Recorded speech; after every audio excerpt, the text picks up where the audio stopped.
All right, well, welcome. I'm Dr. Eric, and this is how to heal your ankle and foot pain naturally without medications, drugs, or surgery. And the format of the presentation is pretty straightforward. I'm going to give an introduction of myself, why I'm here, a little bit about the clinic and our philosophy.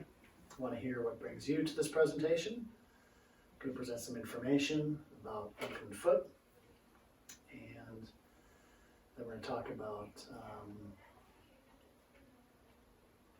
what natural healing looks like for issues, and we're going to have a chance to do a 5-minute miracle, which is the fun part of the presentation. And we're going to let you know what next best steps are for you. Fair enough? Mm-hmm. Okay. Bathroom is straight through this door to the right, second right, otherwise straight across the hall to the right. Fair enough? Mm-hmm. All right, so my name is Dr. Eric Kaler. I'm here because this is actually a topic near and dear to my heart. When I was a young child, I had significant troubles with my ankle and feet. My parents knew better than to let the hotshot orthopedist do a ankle fusion on me at the age of 9 or 10. So I actually started my process of figuring out how to heal from issues at a very early age, which led me to become a physical therapist. I've been on a lifelong quest to find out ways to help people relieve pain from head to toe. And for instance, when I was younger, when I was in high school, I couldn't participate fully in the sports that I wanted to play in, like football, baseball, basketball. And fortunately, through what I've learned in the field of physical therapy and in my study over the years, I've been able to get back to a high level of physical ability. So for me, it's personal. I started the clinic here because I got really frustrated because the options for treatment for many conditions weren't oftentimes being inclusive of all the best options when it comes to conservative non-drug care. There's a rush towards imagery like X-ray and MRIs, which leads to a high incidence of injections, ongoing medications, and considerations for surgery. Sometimes that stuff is appropriate, but it's being applied at a rate that's much higher than what should be, in our opinion, especially because there are potentially some other options. The clinic is a little over 5 years old. Our mission is to educate people in the community. We do that. We've been doing that with workshop presentations like this since the beginning. And the reason we do that is we want to help people make really good healthcare decisions. So there's this concept called evidence-based practice. Has anybody heard of it? Evidence-based medicine? Mm-hmm. Yeah, have you heard of it? Mm-hmm. What? Evidence-based medicine? No? No, I don't think so.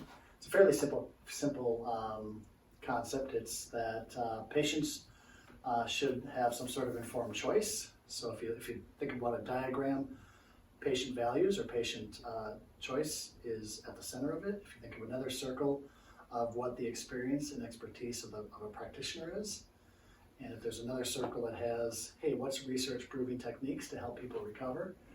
When all three of those circles converge, when you have a patient that has a preference for a type of treatment, when you have a clinician that's willing to do that, and you have research to support it, if all those things match, you have a very good chance of a good outcome. Right? But the problem is, if you don't have all your options, if you don't know all your options, it's hard to make a good decision. And it's really come a long way too in the last, 10, 15, 20 years. I know I went to a chiropractor quite some time ago, and I swore I'd never go there again. It was a miserable experience. So, but,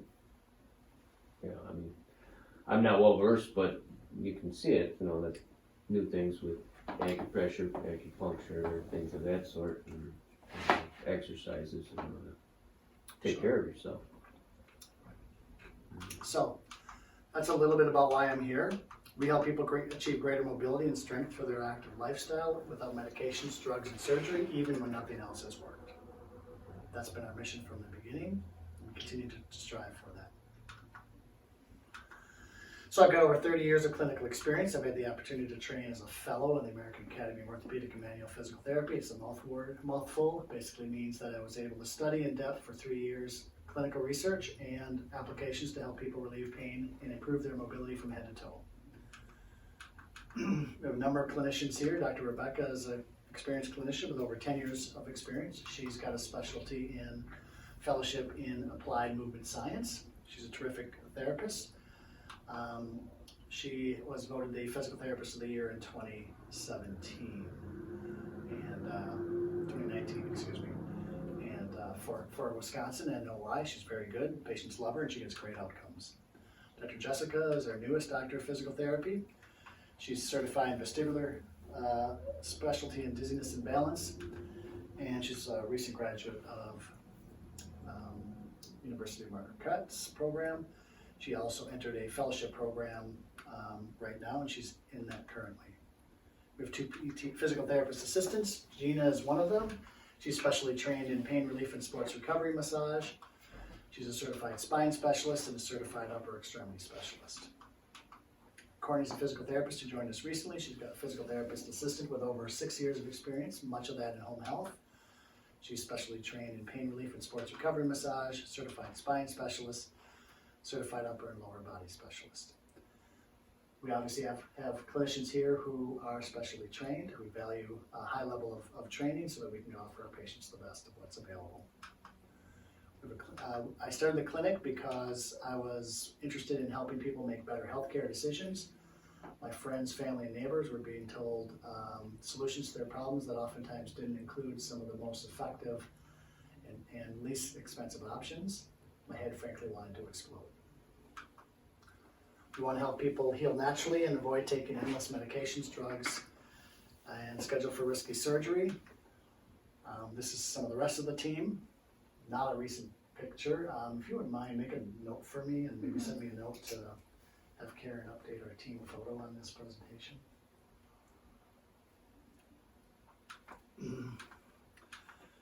So if you're unsure, confused, or stuck, not sure what to do about your pain and weakness, we want to be a source for people. We want to make sure that we aren't disrespecting folks by saying silly things like, we expect at your age. If you can't help somebody, let them know. But don't tell them it's just because you're old. Or you just have to live with it, or you just have to medicate it. So that's a little bit about me and what we do here. I think it's important that you understand the perspective of somebody who's presenting to you. All right. So mistakes that people can make with people who suffer from ankle pain and foot pain are they mask it.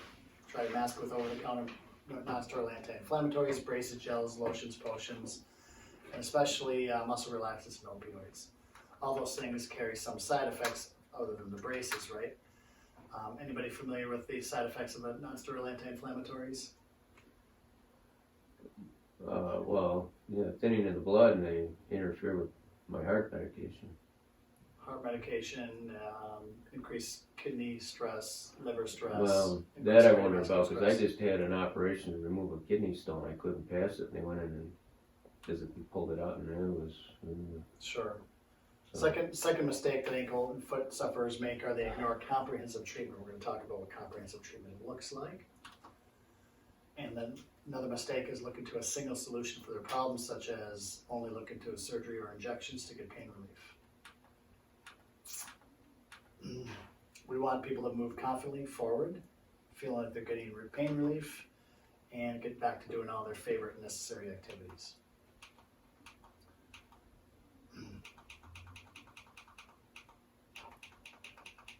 Move through that. All right. So we're going to talk about the most common causes of ankle and foot pain. And the first one we're going to talk about is arthritis.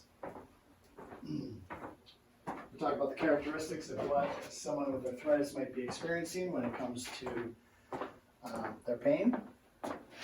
These individuals oftentimes have pain. We're going to talk about tendonitis, tendinosis. We're going to review all the topics we're going to talk about tonight. Flat-footedness is another one, heel spurs, plantar fascial pain, neuropathy, ankle and foot joint stiffness, limited mobility of the big toe, nerve-related foot pain, and lower back-related foot pain or referred pain. So there's a number of things that can contribute to ankle and foot pain, obviously. We're going to talk about each of those. Arthritis, typically diagnosed with an x-ray, and it's a change in the joint tissue. It's related to an inflammatory process. It It could be rheumatoid arthritis or osteoarthritis. Rheumatoid arthritis is thought to be a little bit more bloodborne, a little more of an immune response. Osteoarthritis is generally, historically, been understood to be like a wear and tear kind of condition. There's a lot more overlap right now in our understanding of that. Can they detect through the blood the presence of arthritis? They can detect the levels of inflammation that may indirectly tell you about it. Mhm. Yeah. These folks have pain more after they rest, particularly first thing in the morning, relieved with moderate activity, and then made worse after they're active. So they can't be as active as they'd like to be. From a practical standpoint, anybody who's got more than 50 birthday candles in their birthday cake probably has some level of arthritis. Probably don't need an x-ray to diagnose stiffness in the joint that's present in the morning, loosens up a little bit, and a little bit of a thickened tissue. That's probably not necessary to have an x-ray at that point to confer that.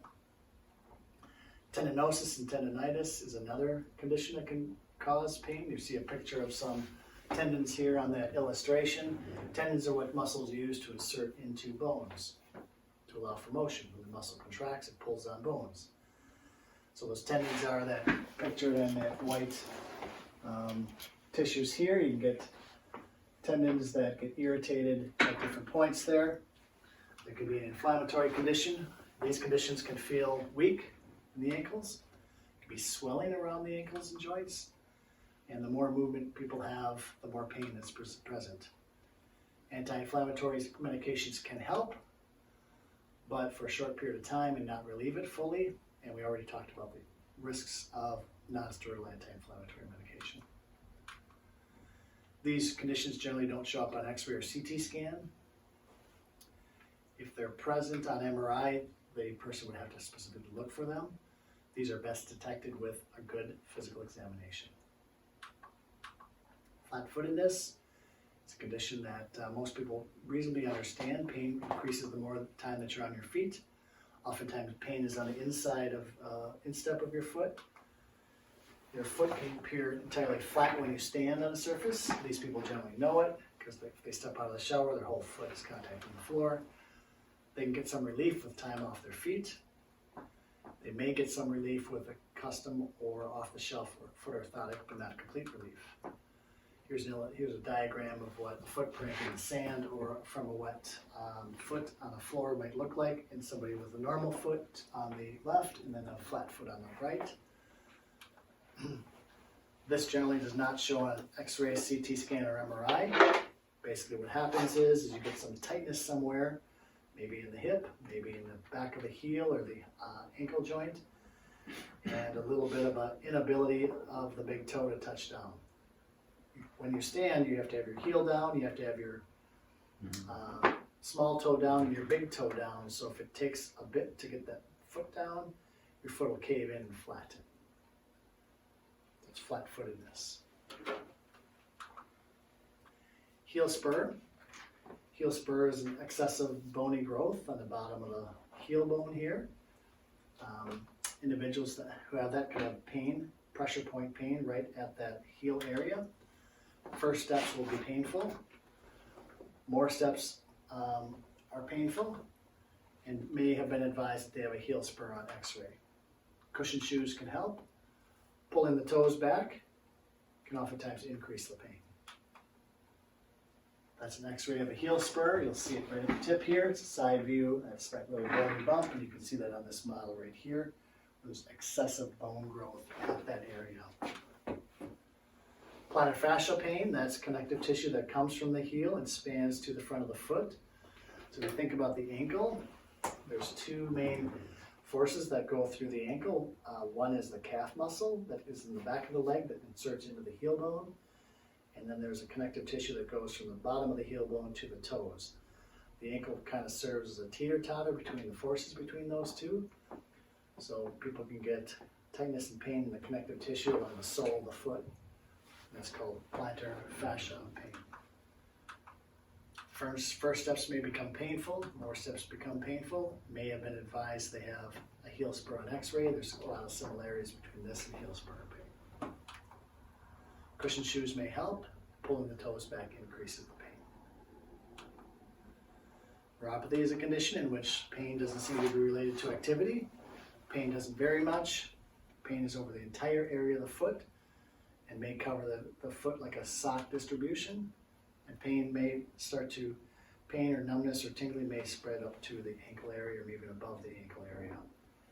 That's associated with diabetes. It can be associated with maybe some certain cancer treatments. Sometimes you don't know why it's caused.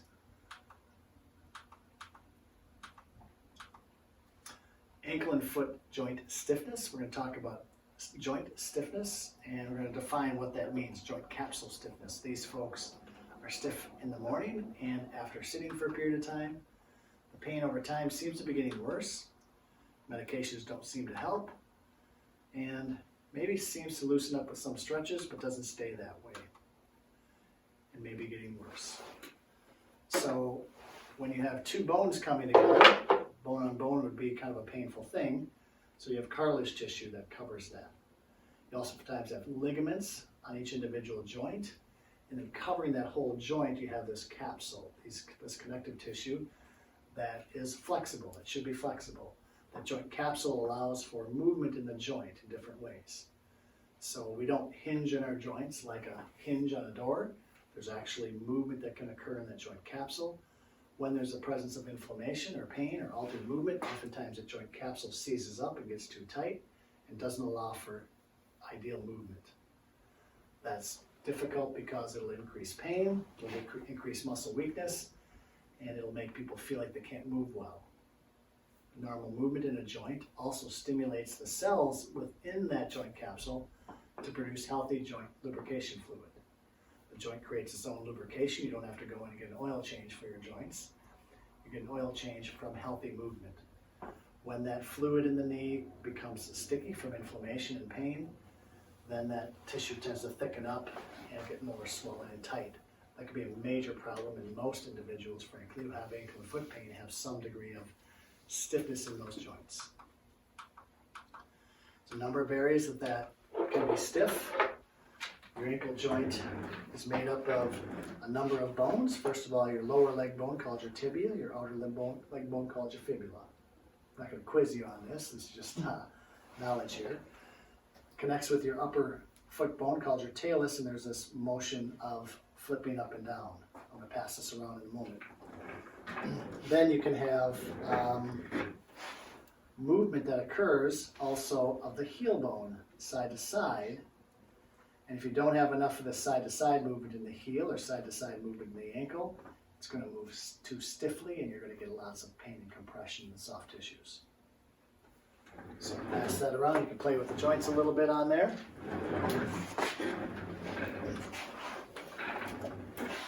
Stiffness in those joints don't appear on an X-ray, CT scan, or MRI. It's only with proper physical examination. So is that a flat foot or what? That's a flat foot. You got it.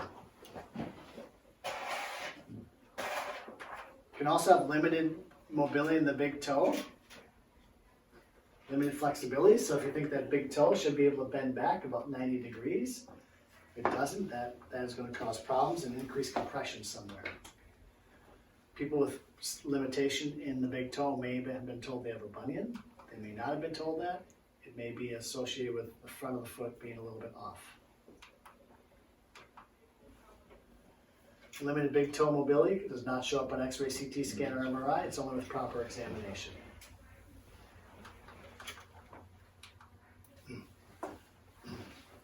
There's also nerve-related foot pain. This nerve-related foot pain, any of the nerves in and around the ankle and foot can become inflamed and irritated. Pain that does not seem to be related to a lot of activity. Pain seems to be excessive based on the amount of activity to bring it on, just like it's hypersensitive. It takes a long time to settle down. These individuals may have been diagnosed with other conditions such as plantar fasciitis or Morton's neuroma. Morton's neuroma is pain between the toes, down by the ball of the feet, or perhaps a nerve entrapment problem. Nerve-related foot pain does not show up on an X-ray, CT scan, or MRI. Do you see a common pattern here? Mm-hmm. Only with proper physical examination and history can you get that. Lower back-related foot pain or referred pain. The nerves to the ankle and foot come from the back. There's a number of times that people swear they have a heel spur or plantar fasciitis or pain in the ankle, and we end up discovering that they have lower back pain. Or lower back related foot pain. The issue in the lower back is causing the foot. They may not even have current lower back pain. Mm-hmm. These individuals may have pain in the foot that lasts for a long period of time. They may get some relief, but the pain doesn't ever seem to go away. It may worsen without any relationship to the activity level that they're engaged in. They may or may not have lower back trouble simultaneously. And it's important that because this will not show up on X-ray, CT scan, or MRI because people aren't looking for it. The way to determine this is by a proper history. When I say history, what I mean by that is being able to talk to somebody and finding out how their symptoms develop, when it comes on, when it gets relieved. We shouldn't just have somebody who reports foot pain and jump in and do something right away. We need to sit back and think about it and plan out what's going on. Is it possible to have more than one issue? Mm-hmm. Absolutely. Almost always. Yeah. Almost always. All right, those are a number of common causes of ankle and foot pain. Is that the only thing you treat, or no? I understand you treat the rest of the body related to that. Balance disorders, movement disorders, neck pain, upper back pain, shoulder pain, elbow pain, pain from head to toe. Okay, I'll lay down. You get going. Fair enough. All right. Questions, comments so far? I'm always willing to comment. Most recently, I've got these bifocal glasses I'm not real comfortable with, and I was walking up my stairs, and it's seemed harder going down the stairs, but going up the stairs, and I misstepped, and I hit my head on the stairs and jammed my neck. Yikes. It was very painful for 3 weeks or so. It's still painful, but it's manageable. And I was using rub on it, all different, Biofreeze, which actually worked better than the analgesic that I use. And I mean, that's just the most recent thing, and Got a lot of things going on, okay. Yeah, a lot of things as far as the feet, it's all kind of related to, my physical activity. I'm thinking of just, kind of abusing my body in different ways. So, yeah, I've got a number of thoughts.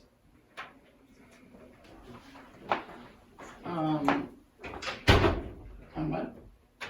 Questions, comments? Oh, good. All right. So what I'm going to do is I'm going to grab a glass of water, and then we're going to go on to the next thing, which is my favorite part of the presentation, which is a 5-minute meeting. Be right back with that.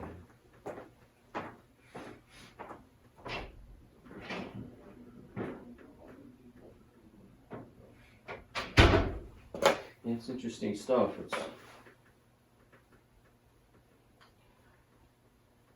It's not the first time I've heard this.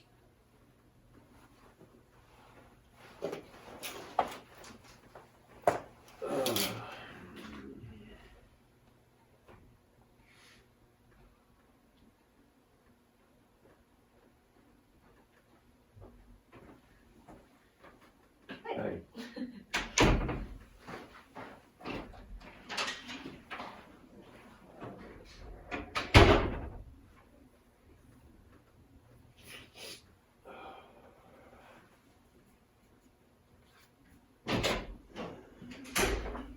All right, this is my favorite part of the show. It's a 5-minute miracle,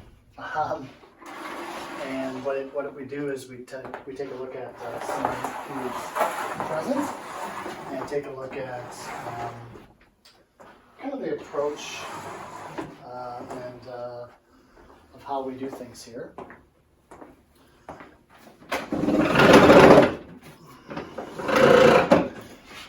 Perhaps apply a little bit of treatment and see what effect that has. Gives you a good chance to see what type of approach we use. And we'll wait until Robin comes back. And then after this, we'll talk about Is that a sauna? this. No. Yes. No. I don't, do you address nutritional? Well, diet and supplements that might be affecting or relieving pain. Yes. All right, so who would like me to take a look at their ankle and foot issue? You got any serious pain right now? Not right now. It's strange. I was sitting in my lazy boy. I fell asleep for 2 hours after I got home from work, and instead of using the handle, I went, cranked the extension in, and wow, I got a nasty leg cramps in both legs.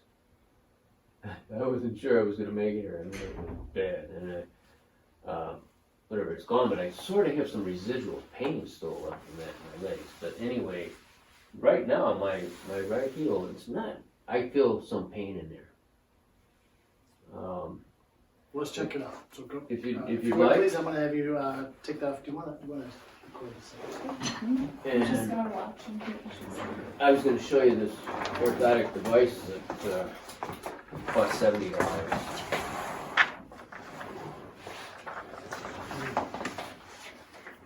Because if I walk around without this device, and shoes, or pair of feet, then I have that pain in these 3 toes, and it runs about, to the middle of the foot. So with that insole, issue, you don't have that pain. With it, I do not. Okay. So what pain do you have right now? What trouble do you have? It's just my heel areas. Okay. When does that seem to bother you? When you're doing what? Well, at work towards the end of the shift, the last 2 hours for sure, and then it's weird because the second I walk outside to go to my car, wow, it's worse in the left foot than the right foot. I can barely walk. It's painful. So I tell you what, is it bothersome when you walk without shoes on? Not right now. It's gone within 20, 30 minutes. Okay. Well, let's challenge this a little bit and see. The other thing that it shows up a lot of times, not all the time, but when I sleep in my bed, and sometimes when I'm sleeping in the lazy boy. What do you want socks off? Yep. So the pain that you get if you're in the lazy boy or sleeping at night, It's in the after heel. work, show me where. Right here, right in the heel area. Okay, that whole area. Yeah, well, let's see. Yeah, not right here, but in the joints. Okay. On both feet. When you press on it right now, is it bothersome? No, my feet have always been tender, Got I it. guess. Okay. I don't know. It's Come to standing. probably the most sensitive. And I tell you what, I want you to roll your pant legs up a little bit here, if you don't mind. We're gonna roll them up, not pull them up. They'll fall down otherwise. There we go. There we go. Okay, great. So as you stand, any bother? No, Maybe walk across the room towards that shelf over there. my right 3 toes they're sensitive, but there's not pain, and it's not constant. Okay. Any pain in the heel right now? No.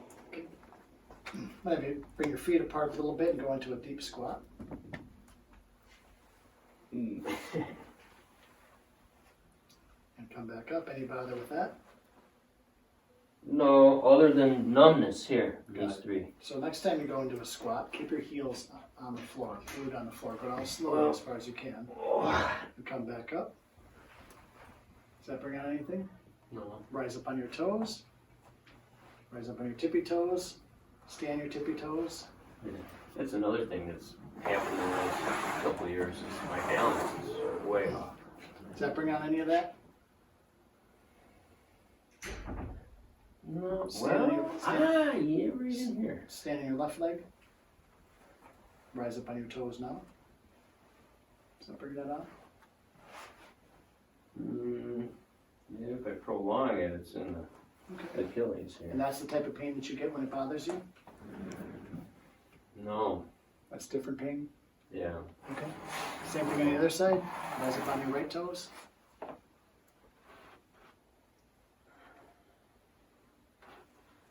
No, just very dull pain. Okay. So if you no, just rise up on both toes instead of toes. Does that bring that on? The only thing I'm feeling that's been tingling is right here in the Achilles. Is that the area that bothers you when it bothers you? No. No? Okay. No, it's just the heel in the right in there. You should go up on your toes, and I want you to walk on your tippy toes, small steps towards that way. I'm not a dancer. Could have fooled me. I was a ski jumper. Used to jump up Pine Mountain. Ooh, yeah, that's the Achilles. So we've reproduced some pain in the back of the heel enough times with rising up on your toes and double heel. That's what we're gonna take a look at and see if we can make some positive change. Fair enough? Okay. All right. What I'm gonna have you do, if you don't mind, if you don't mind taking off your jacket, I'm gonna have you sit right here on the table. I'm gonna grab a couple of gloves, get a better grip on your feet.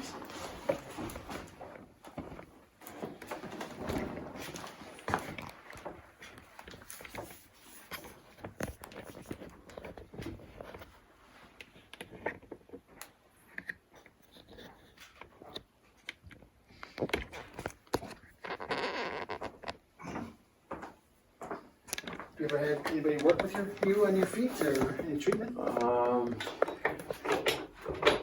Yeah. I got those inserts a little over a year ago. Where'd you get the inserts from? Aurora Hospital here. I don't know her name. Female podiatrist. I don't know. She was pretty abrupt. She just grabbed my feet. I told her what was wrong. She said, "You got fasciitis." That's it. Get the inserts. Okay.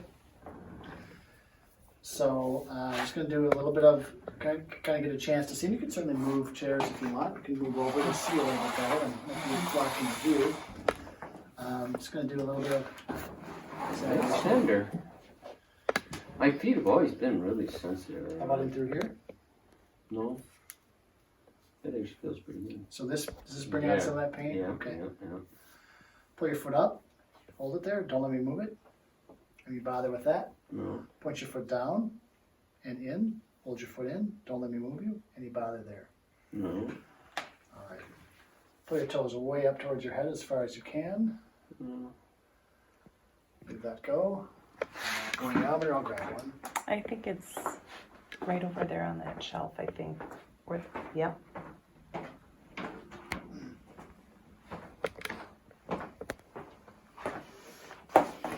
All right. Pull your toes way back, way back.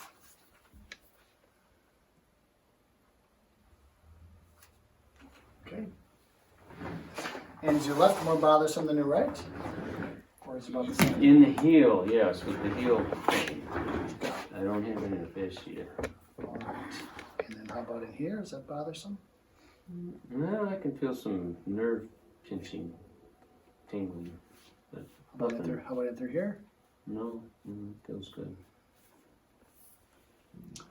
Pull your foot way up, way up. Hold it there. Don't let me move it. Don't let me move it. Out to the side. Hold. Push your foot down and in. No bother with these. Okay. Pull your toes way up again. Hold it there.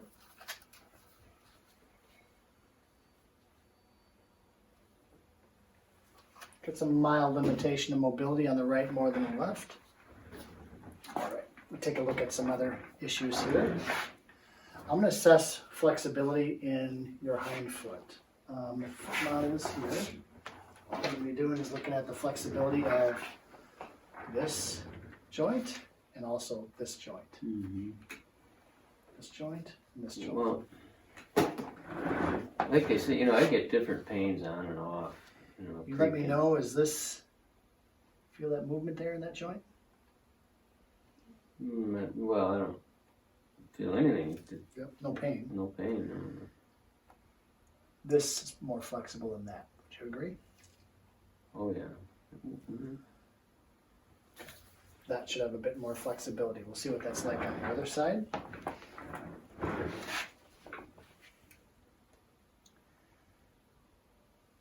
Well, could I have arthritis in those joints? Because I've been told I've got arthritis in my spine. And That's possible. This one's a little bit more stiff than the other side. What I'm going to do is I'm actually going to bring the table up and treat a little bit of stiffness in those joints, and then we'll test your ability to walk on your toes and rise up on your toes. well, I know if I actively get into stretching on a regular basis and riding my bike and everything, my ankles feel. Good. Allow me to move you. What I'm doing now, just allow me to move you. So we're doing some flexibility in that large ankle joint. Trying to increase flexibility in this joint using hands-on technique, joint mobilization techniques. This is stretching deep into the joint with approaches that you are unable to do on your own. Right.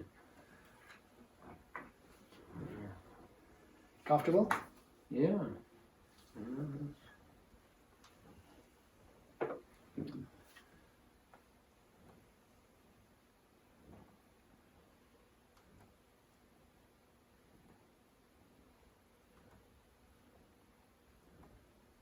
Yeah, feels nothing but good. Mm-hmm.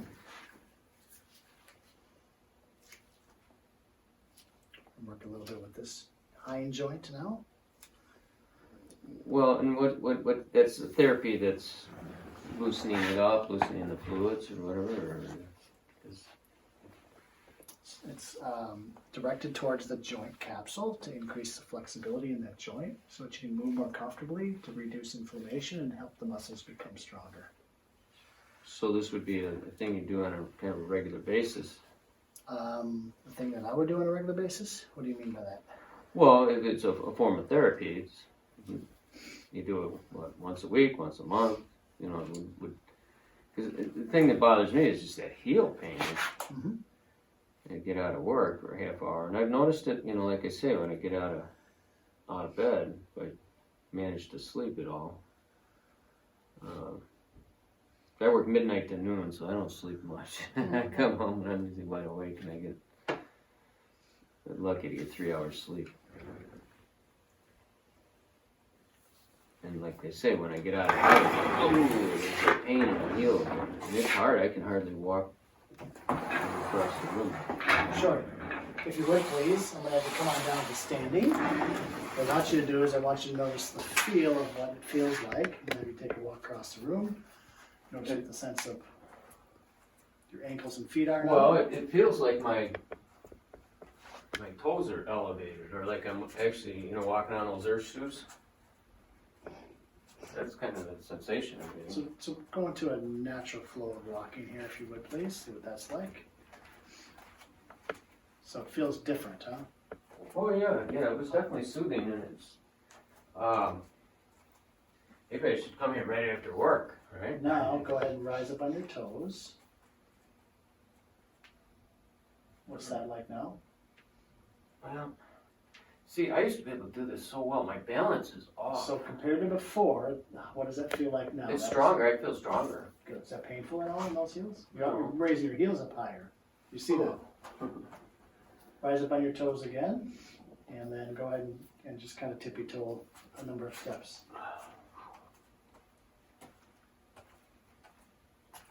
Much stronger. Oh yeah, I feel definitely stronger. I mean, I massage my feet too as much as I can. I soak them. So what do you think of the 5-minute miracle now? Well, feels good. Nice. Can I get in the sauna? So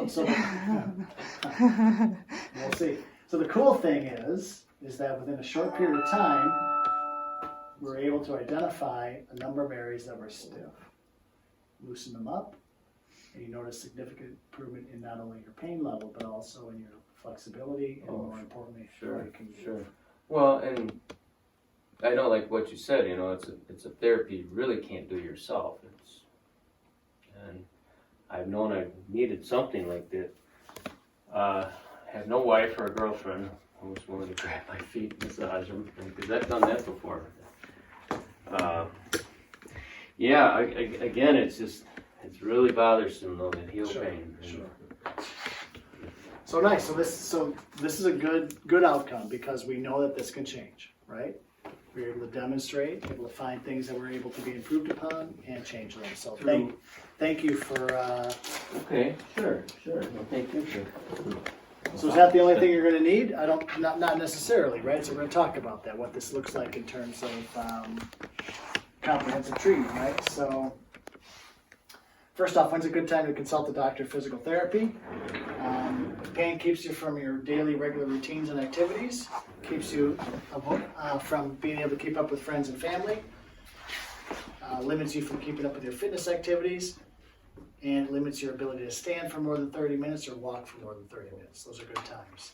Additionally, if you're fearful about losing your independence or this getting worse and want people to stop worrying you or you stop worrying about yourself, and you're interested in minimizing drugs, injections, or surgery and want to eventually learn how to self-manage this condition. You don't want to be reliant on others or medications for relief of bone, muscle, and joint pain. I believe a modern doctor of physical therapy is the provider of choice for intervention because we can provide pain relief through joint mobilization. That's a description of the technique that we use here. We did a bit of mobilization and manipulation techniques to help influence pain and increase flexibility. We can provide massage work for pain relief to also increase mobility of the muscles. We can develop an exercise prescription based on your needs to help keep you mobile and to speed your recovery. We want to develop a strength program to help develop the muscles in their newfound range of motion so that you can be stronger, more robust, and active, so you can get back to your active life at work and at home, and for your travel routines and what you like to do. Everybody likes to do different things. We can provide pain relief through the use of dry needling if people are interested. That's the use of acupuncture needles into painful areas. Ultimately, because of the multiple approaches that we use, I believe we're the provider of choice for relief of pain from head to toe, for all the best tools to help get people back to an active life. We follow a number of phases of plan of care. The first thing we want to do is relieve pain and inflammation. That's what we essentially started to do with you. We're trying to relieve some of that pain and inflammation in that first stage. Then we move up to, we want to correct the root cause of the muscle, joint, and posture imbalances. Then we move up to building the strength for lasting relief. And finally, work on getting you a robust program so that you're strong for all the things that you want to be able to do. So it's not a list of endless treatments, but we're moving through sequentially different stages of recovery. I'm curious, do you think I'm flat-footed in any way? No? I'm a cross-country skier, and when I ski, I tend to get pain right through here, with each kind of step. Not all the time, but at first and towards the end of the activity. I don't know what causes that. So here at Physical Achievement Center, we provide one-on-one care with an individualized exercise program for strength. We bias ourselves towards non-medication, non-drug, and non-surgery approach. We can offer supplementation and lifestyle recommendations as well for decreasing inflammation and pain. So from here, the most direct, simple way to find out what this looks like for you is to sign up for what we call a discovery visit. And that's pretty straightforward. We're going to approach it just like we did with you. Take some time to get a history, collect some paperwork on the front end, and do a thorough assessment to find out what's going on, and then develop a plan of care for correction. Then we can let you know based on that examination what that would cost. Ahead of time, we can find out what your insurance company might contribute to that so that you know exactly at the end of that what to expect in terms of your plan of care, how many sessions, how long it's going to take, and what your cost is. So you get 30 minutes of undivided attention by one of the doctors of physical therapy. You get a complimentary session of that with the golden ticket that you have, which essentially means that you just pick out a time that works for you with one of the doctors of physical therapy here for that assessment.